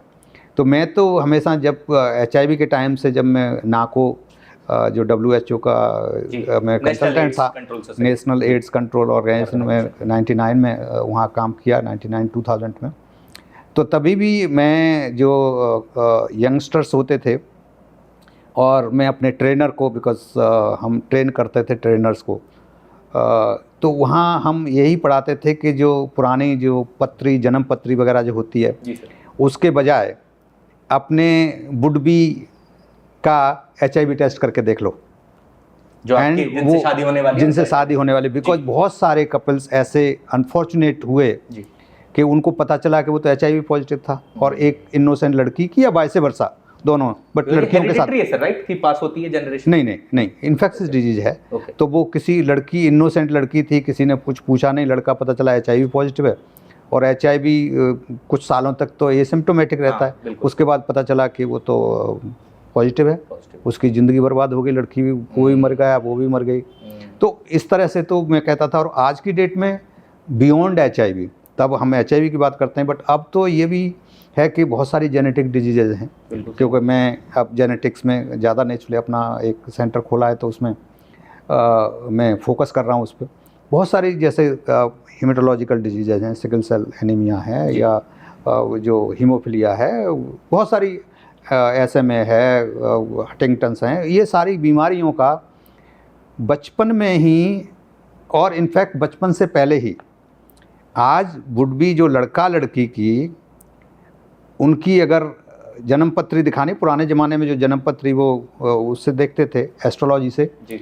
आज मेरी तो श्रोताओं को सबको यही सलाह होगी कि लड़के वाले और लड़की वाले दोनों अपने बच्चों की, मतलब अपोजिट वालों की, लड़के वाले आएँ लड़की की जांच करवा लें, और लड़की वाले अपने जो बुड-बी जो दामाद है उसकी जांच कराएं कि हमारा दोनों का, लड़की और हमारे इस लड़के का फ्यूचर में जो जनरेशन सही निकलेंगी, कोई बीमारी तो नहीं है जो बच्चे में। बिकॉज कई बार क्या होता है, ये भी बड़ा मिसकॉन्सेप्शन है, लोगों को लगता है बच्चा तो अच्छा खासा है, लड़की भी ठीक ठाक है। बहुत सारे जो जेनेटिक बीमारियां होती हैं वो साइलेंट होती हैं। जब दोनों मिल जाते हैं, आधा गुण उसमें है, आधा गुण उसमें है, तो वो ठीक है, वो भी ठीक है। लेकिन जब दोनों के आधा गुण मिलके जब एक हो जाएगा, तो बच्चा जो होगा उनमें बीमारी निकलेगी। तो इसलिए बच्चों की, जिनकी शादी होने वाली है, और जो आजकल तो पढ़े लिखे लड़के लड़कियां हैं, वो भी अपना जांच करा लें कि उनको फ्यूचर में, उनके बच्चों को कोई इस तरह की जेनेटिक डिजीज़ तो नहीं होने वाली। बिकॉज आपको बच्चा हो जाएगा, आपको खुशी मिल जाएगी, लेकिन उस बच्चे की देखभाल करने में आपकी सारी ज़िंदगी बर्बाद हो जाएगी। बिल्कुल सही है सर, बिल्कुल सही। तो उस तरह से बेशक आपको पार्टनर बहुत अच्छा लग रहा है, परिवार बहुत अच्छा लग रहा है, लेकिन अगर इस तरह से है तो आप उस कपल को मैं नहीं कहना चाहता ये, बट वास्तविकता है, समझ ही गए होंगे जो श्रोता हैं हमारे, कि उसको थोड़ा सा आप दूसरा अल्टरनेट सोच सकते हैं। और इसमें किसी को बुरा भी नहीं लगना चाहिए, क्योंकि जो आधा गुण उसमें है, आधा गुण दूसरा अगर जो होगा, कोई दूसरा लड़की या दूसरा लड़का होगा, उसमें वो आधा गुण भी नहीं होगा तो उनकी ज़िंदगी आराम से वो वहाँ शादी कर सकते हैं। लेकिन दोनों में अगर है तो वो मिसमैच हो जाएगा, और दोनों का जो गुण मिल जाएगा तो बच्चे उसके ठीक नहीं निकलेंगे, उनको कोई बीमारी हो सकती है। और बच्चे को जब भी जेनेटिक बीमारी होती है, ये इन्फेक्शन नहीं है जिसको एंटीबायोटिक दे दिया या कोई चीज़ और ठीक हो जाएगा। जेनेटिक बीमारी पूरी लाइफ की होती है, और बच्चे की ज़िंदगी तो बर्बाद होती है, उससे ज़्यादा उनके माँ बाप की हो जाती है। तो पेरेंट्स की लाखों करोड़ रुपए अगर करना चाहें तो अमेरिका में होती है, इंडिया में तो अभी कॉन्सेप्ट नहीं था। 2021 में ही गवर्नमेंट ने जो national policy on rare disease पे बनाई है, अच्छा, जो जेनेटिक डिजीज़ की 2021 वेरी रिसेंटली बनाई है, और उसमें भी 50 लाख गवर्नमेंट देती है, जो बड़ी हेल्प है जी। लेकिन 50 लाख में मैं कहूँगा रेयर डिजीज़ के लिए कुछ भी नहीं है, कुछ भी नहीं है। कुछ बीमारियां हैं जिसमें जैसे बोन मैरो ट्रांसप्लांट वगैरह करना है, स्टेम सेल ट्रांसप्लांट करना है, तो उसमें हो सकता है।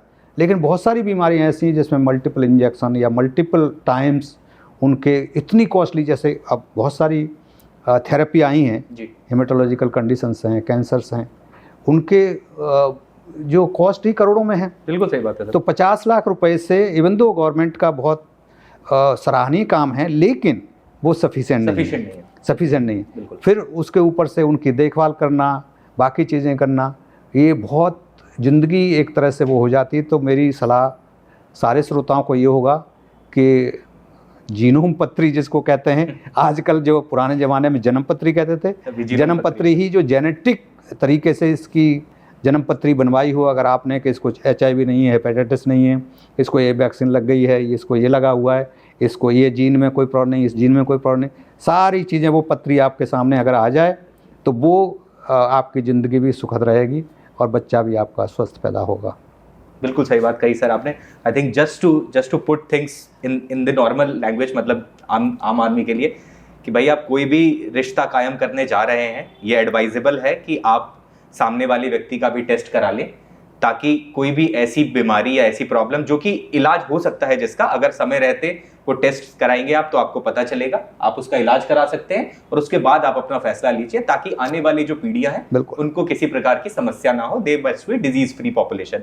आई think sir as a government, as a society भी हमारा ये कर्तव्य बनता है, क्योंकि हमें अगली जनरेशंस को हेल्दी रखना है, तभी वो आगे बढ़ेंगे। और आपने बहुत अच्छी बात टच की सर, हमने अपने लास्ट पॉडकास्ट में भी ये चीज मैंने भी बोली थी sir, same what you said is, I think I borrowed this word probably from you, कि जीनोम पत्री बहुत इंपॉर्टेंट है। आप जेनेटिक कॉन्फ़िगरेशन निकालिए सो दैट आपको अपनी हेल्थ स्टेटस का भी पता चलेगा, आपके फ्यूचर का भी आपको एक आइडिया लगेगा और आप करेक्टिव एक्शंस ले सकते हैं। ये सारी जांच इसलिए नहीं है कि आप डर जाएं कि यार मुझे ये प्रॉब्लम है, बट ये सब इलाज हो सकता है, इनका इसका इंप्रूवमेंट हो सकता है।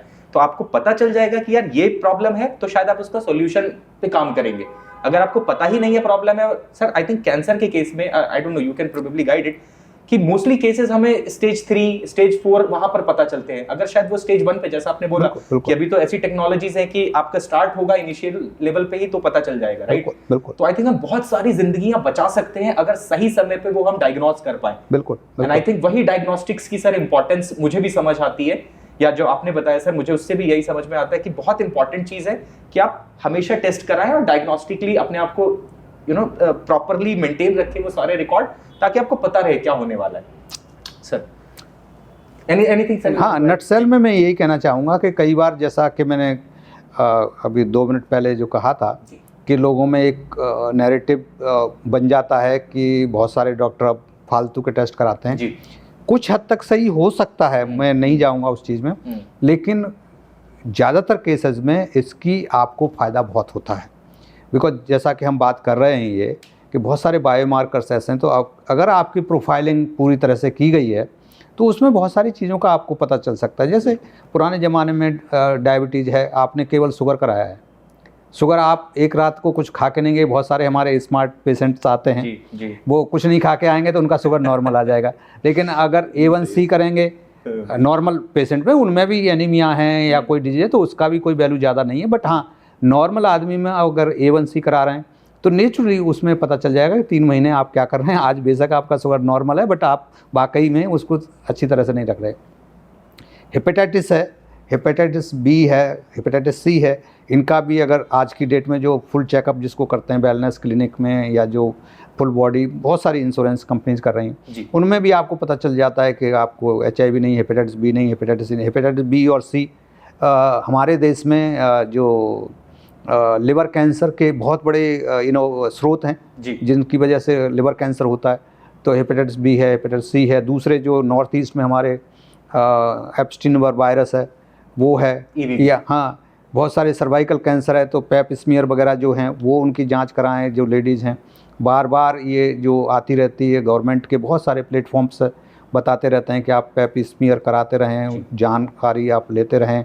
सिम्टम है ट्यूबरक्लोसिस है, खांसी अगर आपको चल रही है, 15 दिन खांसी हो गई है, बुखार आ रहा है, रात को आपको बॉडी टूटने लग जाती है, बुखार सा आने लग जाता है, तो हो सकता है अपने डॉक्टर को जाके फ्री में, ये सारी चीज़ें फ्री में हैं। जैसे मैंने बताया कि पैप स्मीयर हुआ, उसकी एग्जामिनेशन हुई, या जो ट्यूबरक्लोसिस की है, ये चीज़ें सब फ्री में अवेलेबल हैं। दूसरे आपको फुल बॉडी चेकअप कराना है तो वो गवर्नमेंट में तो कंपैरेटिवली नहीं होता है, वो प्राइवेट में जाकर के कहीं से करा लीजिए, तो वो उसमें भी आप साल में एक बार करा लेंगे तो डेफिनेटली आपके लिए अच्छा है, बिकॉज आपका शुगर पता चल जाएगा, कोलेस्ट्रॉल आपका कैसे कर रही है, आपकी धमनियाँ जो हैं, नाड़ियाँ, उनमें कहीं खून के वो तो नहीं जम रहे हैं, तो उस तरह की चीज़ें अगर आप कराएंगे तो आपकी स्वास्थ्य के लिए आपके लिए अच्छा रहेगा। आजकल तो और बहुत एडवांस्ड, जैसा मैंने बताया कि बहुत सारी चीज़ें हो गई हैं, बायोमार्कर्स बहुत सारे आ गए हैं, वो मे और may not be necessary, but at least एक साल में आपका रूटीन जिसको कहते हैं, जिसमें आपके थायराइड है, ब्लड केमिस्ट्री है, CRP है, जो गुर्दे की बीमारियों का उसमें स्क्रीनिंग हो जाती है, लिवर की बीमारी हो जाती है, तो ये सारी चीज़ें हैं, ये एटलीस्ट ये बहुत ज़रूरी हैं। और सारे जितने इन्फेक्शियस एजेंट हैं उनकी स्क्रीनिंग अगर आपको हो जाए, जैसा मैंने बताया हेपेटाइटिस बी है, सी है, ये 2-4 वायरस हैं, इनकी वजह से बहुत सारी बीमारियां होती हैं, और कैंसर, लिवर कैंसर जो कि इनक्योरेबल है, तो उस तरह की चीज़ें हो जाती है। वो कराते रहें तो आपकी मतलब बहुत पहले से एडवांस में आपको पता चल सकता है, और आप अपना प्रिकॉशनरी मेजर उसके हो सकते हैं। बिल्कुल। आई थिंक सर डायग्नोस्टिक की सबसे बड़ी बात मुझे यही लगती है कि अगर आप अप टू डेट हैं, डायग्नोस्टिक टेस्ट करा रहे हैं, तो आप प्रिकॉशनरी मेजर्स पे काम कर सकते हैं, और शायद वो डिजीज़ तक पहुंचने से पहले ही आप उसको क्योर कर पाएंगे, राइट। एंड सर एक चीज़ आपने और बहुत अच्छी मैंने आपकी बात से सीखी, और मैं ये सजेशन आपसे सुनना चाहूँगा कि जैसे मान लीजिए मैं हूँ सर, मुझे ऐसा लगता है कि मैं एक हेल्दी इंडिविजुअल हूँ, तो मुझे साल में एक बार टेस्ट करा लूँ मैं सारा अपना जो भी बॉडी प्रोफाइल है, या 2 बार कराना चाहिए? क्या आप रिकमेंड करते हैं एज अ हेल्दी इंडिविजुअल जिनको लगता है कि यार मैं तो सब ठीक हूँ, बट फिर भी as a precautionary just to keep a check on the health? बिल्कुल सही। पहले क्या था कि पहले एडवाइजरी होती थी कि जो 40 साल से ऊपर के हो गए उनको एक साल में 1 साल ज़रूर फुल बॉडी चेकअप करा लेना चाहिए। लेकिन आजकल जो हम देख रहे हैं 20-20 साल के बच्चों में, मतलब यंग, मेरे लिए तो बच्चे ही हैं, बिल्कुल, उनमें हार्ट अटैक हो रहे हैं और वो सडनली उनकी डेथ हो रही है। तो बट ओबियसली ये परसेंटेज बहुत कम है, तो मैं नहीं कहूँगा कि सबको अभी ज़रूरत है, बट यस मोर देन 40 अगर हो गए हैं तो उसमें 1 साल में 1 बार, और 50 से ऊपर हैं तो 6 महीने में 1 बार आपको करा लेना बेटर है। अगर कोई इंडिकेशन है तो 6 महीने, अगर अदरवाइज सब कुछ है, बिकॉज यू नेवर नो कि 6 महीने में क्या अंदर हो गया है। तो जो 50 से ऊपर हैं उनको साल 2 बार, और जो मोर देन 40 हैं तो एटलीस्ट एक बार जरूर करा लेना चाहिए full body checkup, including the all investigations. तो वो कराने चाहिए, तो उसमें आपका किडनी, लिवर और जो बाकी चीज़ें हैं वो पता चल जाएगा। तो it is from my side हाँ रिकमेंडेबल। तो इसको अदरवाइज़ ना लें, और अगर कहीं आजकल इंश्योरेंस के थ्रू हो जाता है तो बहुत सारी इंश्योरेंस कंपनी है, और बहुत सारी लेबोरेटरी, आजकल तो सस्ते भी बहुत हो गए हैं। किसी ज़माने में बहुत महंगे होते थे, आजकल तो बहुत पैकेजेस सस्ते आ गए हैं। आई थिंक सर बहुत सारे प्राइवेट प्लेयर्स भी आ गए हैं, तो एक कंपटीशन उनके लेवल पर भी है, तो दे हैव, मतलब इससे नॉर्मल पेशेंट्स को, नॉर्मल ह्यूमन बीइंग को, हमारे आपके जैसे लोगों को फायदा हो गया कि वो कॉस्ट उसकी काफ़ी रिड्यूस हो गई है। एंड आई थिंक जिस तरह से टेक्नोलॉजिकल एडवांसमेंट होते जाएंगे सर आगे आगे, आई थिंक कॉस्ट वैसे वैसे कम होती जाएगी। ये हमने अक्रॉस द फील्ड देखा है कि जब टेक्नोलॉजी नई नई आती है तो महंगी होती है, धीरे धीरे धीरे वो सस्ती होती चली जाती है। बहुत बहुत धन्यवाद सर, आई थिंक आपने बहुत बहुत ब्यूटीफुली इसको समराइज किया। अब सर थोड़ा सा मैं टॉपिक चेंज करता हूँ अगर आप अलाउ करें तो। एक बड़ा ही नई चीज़ है कि आजकल AI बहुत ज़्यादा चल रहा है सर, तो मैं आपसे समझना चाहूँगा सर कि आपके हिसाब से क्या भविष्य दिखता है आपको? AI कितना इन्फ्लुएंस कर सकती है मेडिसिन को, हेल्थ केयर स्ट्रक्चर को, नॉर्मल हमारे ह्यूमन हेल्थ को, क्या आपकी क्या इस पे राय होगी सर, थोड़ा सा अगर गाइड करें।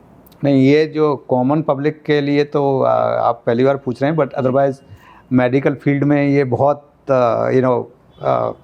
हॉट टॉपिक है। हॉट टॉपिक है सर। सारे हमारे जर्नल्स हों, मैं बिकॉज एडिटर भी हूँ एक जर्नल का, तो मेरे जर्नल में भी हमने 2-3 आर्टिकल छापे हैं, दूसरी जगह भी बहुत सारे आर्टिकल हैं। एंड यूके गवर्नमेंट ने तो एआई इन मेडिसिन पे एक प्रोटोकॉल गजट नोटिफिकेशन जिसको कहते हैं वो छाप दिया है। एंड जैसा कि हम जानते हैं कि जब भी कोई न्यू टेक्नोलॉजी आती है तो उसके दोनों तरफ होता है, हेजिटेशन भी होता है जी। और शायद आप लोगों को नहीं पता होगा, बट 1985 में जब कंप्यूटर की बात होती थी इंडिया में, तो हम लोगों को सबको लगता था कि जब कंप्यूटर आ जाएगा तो इंसान क्या करेगा। ये टिपिकल एग्जांपल मैं इसलिए देता हूँ कि वो इंडिया में हुआ है, दूसरे कंट्रीज़ में तो अलग बात है। तो इंडिया में ये हम लोग जो उस एज के लोग हैं वो देख चुके हैं कि 85 में इतना प्रोटेस्ट हुए थे इसके अगेंस्ट, 85 में। हाँ, तब के प्रधानमंत्री राजीव गांधी के अगेंस्ट, क्योंकि ये तो कंप्यूटर ले आएंगे तो हमारा तो सबकी नौकरी चली जाएगी। बिल्कुल सही बात। इसी तरह से बहुत सारे डॉक्टर्स में भी एंड पैरामेडिक स्टाफ है, उसमें भी ये आजकल बहुत बड़ा डिबेटेबल चीज़ चल रही है कि अगर एआई आ जाएगी तो वो तो प्रेस्क्रिप्शन भी लिख देती है जी। आज की डेट में आप एआई से मरीज बोलता रहेगा, सॉफ्टवेयर हैं, मरीज बोलेगा मुझे बुखार है, 3 दिन से बुखार है, वो पूछेगी, एआई पूछेगी कितने दिन से, तो वो पूछेगी 7 दिन से, खांसी आती है कि नहीं आती है तो आप बताएंगे, आप 3-4 चीज़ें देंगे तो वो, हाँ, डॉक्टर वाले वो पूछते हैं, बिकॉज एआई में हम लोगों ने डॉक्टर से ही क्वेश्चन करके वो इनपुट दिया है, तो मशीन लर्निंग जिसको कहते हैं, तो वो दी हुई है, तो उससे वो आपको वो बता देगी और आपको फिर वो दवाई भी लिख देगी कि आप ये दवाई ले लीजिए। लेकिन ये एप्रीहेंशन मुझे नहीं लगता कि सही है, बिकॉज एआई भी हेल्प कर रही है बहुत सारी। जो आज टिपिकली आप टीचिंग से मैं शुरू करूँगा, मेडिसिन में जब बात करते हैं टीचिंग की बात करूँगा और फिर मैं ट्रीटमेंट और डायग्नोस्टिक में आऊँगा। तो टीचिंग में एआई से हम लोग जब पढ़ाते हैं तो एआई से इतने अच्छे पिक्चर बना सकते हैं हम। बिल्कुल सही बात है। जो पहले बोर्ड पे बनाते थे, आज एआई से बनाई पीपीटी इतना सुंदर बन जाता है, तो जो समझ में 3 डायमेंशन बनाइए आप, बिल्कुल कहाँ ऑर्गन कैसा है आप पढ़ा सकते हैं। तो टीचिंग में बहुत बड़ी एड है, बहुत हेल्प हो रही है उसकी वजह से। दूसरा डायग्नोस्टिक में हम यही ना सोचें कि डायग्नोसिस करके उसने दे दिया, लेकिन डायग्नोसिस डेवलप करने के लिए, बायोमार्कर डेवलप करने के लिए, ड्रग्स डेवलप करने के लिए, मॉलिक्यूल सर्च करने के लिए, इन सिलिको एनालिसिस जिसको कहते थे, उन सब में एआई बहुत हेल्प कर रही है। तो ये ह्यूमंस को, रिसर्चर्स को, डॉक्टर्स को बहुत हेल्प कर रही है, और इससे मुझे नहीं लगता कि डॉक्टर्स जॉबलेस हो जाएंगे, बट डेफिनेटली जो डॉक्टर एक अपना उसका सेंस है वो रहेगा। एआई जो जानते हैं एआई को, एआई में वही चीज़ जाती है जिसको हम बार बार फीड करते हैं। इनफैक्ट एआई तो हम पिछले 10 साल से यूज़ कर रहे हैं, बहुत सारे लोगों को पता नहीं। हमारे जो मोबाइल फ़ोन होते हैं, मोबाइल फ़ोन में आपने सुबह देखा होगा कि आप किसी को रोज़ाना गुड मॉर्निंग करते हैं, कुछ करते हैं, तो जी जैसे टाइप करेंगे गुड आ जाएगा उसमें, आ जाता है। तो ये भी एआई है, बिकॉज उसने बार बार इस तरह से किया, उसी तरह से होता है। तो डॉक्टरों ने डॉक्टर से क्वेश्चन करके ही और उनके आंसर लिख करके, जो हमारे इंजीनियर्स हैं, एआई इंजीनियर, उन्होंने उसको डाला है। लेकिन अगर उन्होंने किसी ने गलत फीड किया है तो वो गलती भी हो सकती है। तो एआई पे टोटली आप डिपेंडेंट नहीं सकते। AI is helping doctors but it can not replace doctors. तो चाहे वो साइंटिस्ट हों, चाहे कोई भी हों, तो it is helping to a great deal. ये हेल्प भी बहुत ज़्यादा कर रही है हमारी, लेकिन इसके कहीं ना कहीं जो इशूज़ हैं, जो एथिकल इशू, मॉरल इशूज़ जो आ रहे हैं, और वो क्योंकि ये डिस्क्लोज कर देती है कई बार बहुत सारी चीज़ें। बहुत सारी एआई में भी प्रिकॉशन लिए गए हैं कि आप क्या इन्फॉर्मेशन ले सकते हैं, क्या मूवी बना सकते हैं, क्या फ़ोटो जनरेट कर सकते हैं, क्या नहीं कर सकते। बिल्कुल ठीक है। तो उसमें भी बहुत सारा मंथन चल रहा है, बिकॉज एआई में भी कंप्लेंट्स आ रही हैं, कोर्ट केसेस हो रहे हैं, तो वहाँ भी रिफाइनमेंट चल रहा है। लेकिन जितनी एआई से नुकसान सोचा जा रहा है, मुझे लगता है उससे ज़्यादा फ़ायदा है इससे। बिकॉज जैसे मैंने कहा, मॉलिक्यूल्स जो हम सालों लग जाते थे, जिसको एक मॉलिक्यूल, दवाई का मॉलिक्यूल डेवलप करने के लिए, आज आपको 1 घंटे में वो एआई दे सकती है। बहुत सारे कॉम्बिनेशंस थे, उनको कॉम्बिनेशंस को बेस्ट कॉम्बिनेशंस कौन सा रहेगा वो बता सकती है। तो उस तरह से मेडिसिन में भी उतनी ही लाभदायक हो सकती है जितनी कि हम आम रोड पर देखते हैं। गूगल मैप क्या है? एआई है। आज उसने कितनी हमारी लाइफ ईजी कर दी है। पहले हम कॉर्नर पे किसी पे जाते थे, भाई वो कहाँ है, ये स्टूडियो कहाँ मिलेगा, तो वो कहते पहले एक मील ऐसे जाइए, फिर लेफ्ट को जाइए, फिर ऐसे जाइए। आज कितनी लाइफ ईजी कर दी। उसी तरह से डॉक्टर्स के लिए भी जो रेयर डिजीजेज हैं, क्रोनिक डिजीजेज हैं, जो हम बात कर रहे हैं, सीक्वेंसिंग जिसकी हम बात कर रहे थे थोड़ी देर पहले पिछले क्वेश्चन में, कि जो मॉलिक्यूलर टेस्ट हैं और जो सीक्वेंसिंग है, सीक्वेंसिंग मार्केट बढ़ रहा है तो उसकी वजह से ये चीज़ें भी कम हो रही। सीक्वेंसिंग का bioinformatics is the major reason जिसकी वजह से कॉस्टली थी। सीक्वेंसिंग किसी ज़माने में यहाँ 1 लाख में होती थी, फिर आते आते 10,000 में हो गई, अब तो 10,000 से कम में हो जाती है। तो सारा जो आपके SNP हैं, जो मेजर जीन है, होल जीनोम सीक्वेंस आजकल तो 15,000 में 20,000 में हो जाती है। तो वो उस तरह से, और जब आपकी सीक्वेंसिंग हो जाएगी, ये चीज़ें सस्ती हो जाएंगी, तो उससे आपकी इन्फॉर्मेशन जनरेट होगी, और इन्फॉर्मेशन जनरेट होगी तो उससे आपके जो सर्च भी बहुत ईजी हो गई है। तो आप सर्च देखिए, डेटाबेस इतना ईजी हो गया है कि आज कोई भी चीज़, पहले हम लोग तो उस ज़माने के हैं जो लाइब्रेरी में जाकर के किताबें इंडेक्स मेडिकस ढूंढा करते थे, तो एक ए अक्षर के लिए एक अलग किताब होती थी और बी के लिए अलग होती थी, 26 होती थी, अल्फाबेटिकली अरेंज हाँ, होते थे। तो वो होती थी। तो अब जो इतना ईजी हो गया कि आपको गूगल से आप पूछिए तो वो आपको सब कुछ बता के दे देगी। और इतने AI सॉफ्टवेयर अब हो गए हैं कि जो आपके फ़ोटो बना सकते हैं, कोई भी चीज़ बना सकते हैं, बट उनका मिसयूज भी हो रहा है। प्रिकॉशन भी है मेरा कि ऐसा नहीं है कि AI गलत नहीं कर रही है। हालांकि AI में भी अगर पढ़ा हो, जो लोग क्रिएट कर रहे हैं, इमेज क्रिएट करते हैं, वीडियो क्रिएट करते हैं, उसमें भी एक नीचे लाइन आती है, AI can be wrong, Gemini use कर रहे हैं, जो भी आप डबल चेक कीजिए। तो वो उन्होंने प्रिकॉशन डाला हुआ है। तो आप टोटली 100% उस पर रिलाई मत कीजिए, बिकॉज बहुत सारे आजकल पब्लिकेशन में बहुत एक इशू हो गया है। बिकॉज मैं जर्नल पब्लिश करता हूँ, मैं एडिटर हूँ इंटरनेशनल जर्नल्स का भी, सेक्शन एडिटर भी हूँ कई जर्नल्स का। तो वहाँ एक बहुत बड़ा इशू है कि उसमें बहुत सारे लोग पेपर आज की डेट में लिख देते हैं, AI से लिख रहे हैं, और उसमें देखा गया है हमने कि उसमें रेफरेंस कई बार AI गलत साइट कर देती है। तो सबसे ज़्यादा मिस्टेक जो वहाँ आ रही है, जो रेफरेंस साइटेशन में और उसमें आ रही है, हालांकि अब उसको AI को चेक करने के भी सॉफ्टवेयर आ गए हैं, तो एक चीटिंग भी हो गई है उसकी वजह से, AI की वजह से। अब ऐसे बच्चे जिनको इंग्लिश का एक सेंटेंस नहीं बोल सकते, वो पूरा पेपर लिख के भेज देते हैं आपको, तो आपको लगता है कि भाई ये तो नहीं हो सकता। तो वो हर चीज़ के, जैसा मैंने कहा, प्रोज एंड कॉन्स हैं, दोनों हैं। जब कंप्यूटर आया था तो कंप्यूटर के भी अपने प्रोज एंड कॉन्स थे, डेफिनेटली कुछ नौकरियां गई लेकिन कुछ जनरेट हुई। उसी तरह से AI से भी बहुत सारे फ़ायदे हैं, नुकसान जैसे मैंने बताया कुछ चीज़ें हैं, जब आप मिसयूज़ करना चाहें तो किसी चीज़ को मिसयूज़ कर सकते हैं। टेलीफोन आया, टेलीफोन के बहुत ज़्यादा फायदे हैं, लेकिन टेलीफोन को मिसयूज भी कर रहे हैं लोग। सर हर टेक्नोलॉजी हर चीज़ में है, हर चीज़ में है। देखिए अब आप जाकर के बहुत सारे केवल रील ही देख रहे हैं और गलत चीज़ें ही देख रहे हैं, तो वो चीज़ है। अदरवाइज फ़ोन बहुत अच्छी चीज़ है। तो आप किसी चीज़ को किस तरह से यूज़ कर रहे हैं, किस इंटेंशन से यूज़ कर रहे हैं, वो ज़्यादा इंपॉर्टेंट है रादर देन टेक्नोलॉजी पर से। तो टेक्नोलॉजी गलत नहीं है, लेकिन उसका यूज़ गलत और सही हो सकता है। सर बहुत सुंदर बात आपने कही है सर, कि टेक्नोलॉजी कोई गलत नहीं होती, बट उसका यूज़ उसको गलत या सही को डिटरमाइन करता है। और आई थिंक दूसरी आपकी बड़ी बात जो मुझे सर समझ में आई है कि AI is just a tool for doctors, researchers, common man. उसको आप किस तरह से इस्तेमाल करते हैं सही चीज़ों के लिए, अपने फ़ायदे के लिए, नॉलेज के लिए, स्किल बिल्डिंग करने के लिए, तो वो शायद बहुत पॉजिटिव रहेगी। और ऑफ कोर्स जैसे सर मुझे ओपेनहाइमर का एक कोट याद है, Oppenheimer is the inventor of atom bomb, and he said कि it can do miracles and it can do mass destructions. So I think सारी टेक्नोलॉजी वैसे ही है, बट हम as a society, as a government, I think सबका एक कर्तव्य बनता है कि उसको हम सही दिशा में लेके जाएं, so that it can really benefit the mankind. I think AI has that sort of a potential to not only medical field, but I think बहुत सारी फील्ड में बहुत सारे improvements करने के लिए। Sir thank you so much for this insight. मैं sir इतनी सारी चीजें हैं ना सर मेरे पास आपसे पूछने के लिए, और आई थिंक आपने जितनी बातें बोली हैं, आई थिंक हम उसमें से एक एक टॉपिक पकड़ के भी थोड़ा सा डीप डाउन करेंगे ना, तो शायद वो 1 घंटे का पॉडकास्ट हमारा हो जाएगा। तो एंड मैं जानता हूँ सर आपने बहुत व्यस्त समय से अपना समय निकाल के हमें दिया है, तो मैं सर इसको थोड़ा एंडिंग की तरफ ले जाना चाहूँगा। एंड प्रोबेबली दर्शक अगर जो भी कमेंट करना चाहें, कोई अगर टॉपिक होगा, तो हम दोबारा आपसे सर गुजारिश करेंगे कि आप एक बार किसी एक टॉपिक पे पर्टिकुलरली डीप डाउन करने के लिए हमारे साथ आगे आएंगे। तो सर मैं लास्ट क्वेश्चन इंडिया के विजन से इसको सम अप करना चाहूँगा कि गवर्नमेंट ने एक मोटिव सेट किया, इंडिया एट 2047, जब हम 100 वर्ष अपने आज़ादी के बिताएंगे, तो वैसा एक मैंडेट भारत सरकार का है सर।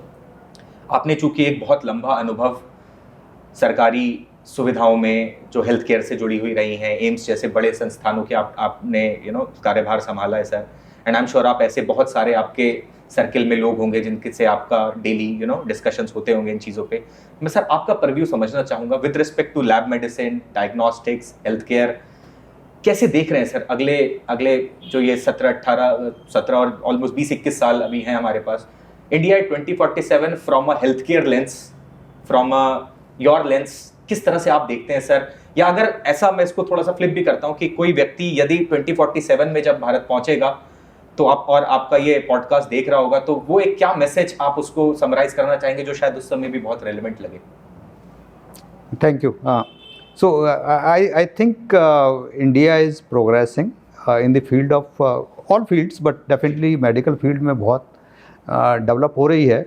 और जबकि हम देखते हैं, पर्टिकुलरली हम डायग्नोस्टिक एंड ट्रीटमेंट की बात करते हैं, तो इंडिया ने इंफ्रास्ट्रक्चर डेवलप की है, नॉट ओनली कोरोना के टाइम बट कोरोना से पहले भी। और हम ये जानते हैं कि India is one of the leading जो हेल्थ टूरिस्ट कंट्री है, मेडिकल टूरिज्म सर जी। तो मेडिकल टूरिज्म सारे African and many of the Asian countries में हम अच्छी सुविधाएं प्रदान कर रहे हैं।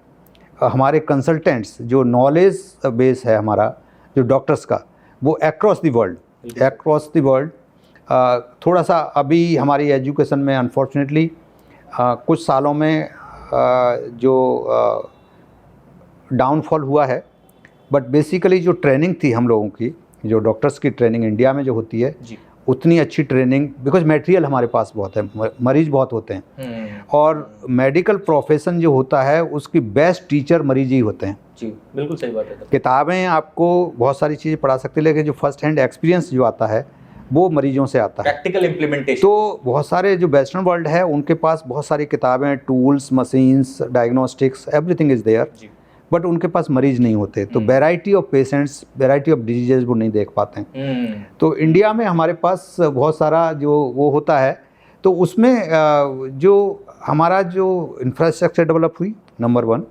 नॉलेज, ओबियसली जैसा मैंने बताया कि हमारे पास ह्यूमन रिसोर्स बहुत अच्छा है जी। हमने उसमें कि री इमर्जिंग के लिए हमने जो वहाँ बताया कि बहुत सारी सुविधाएं हुई हैं।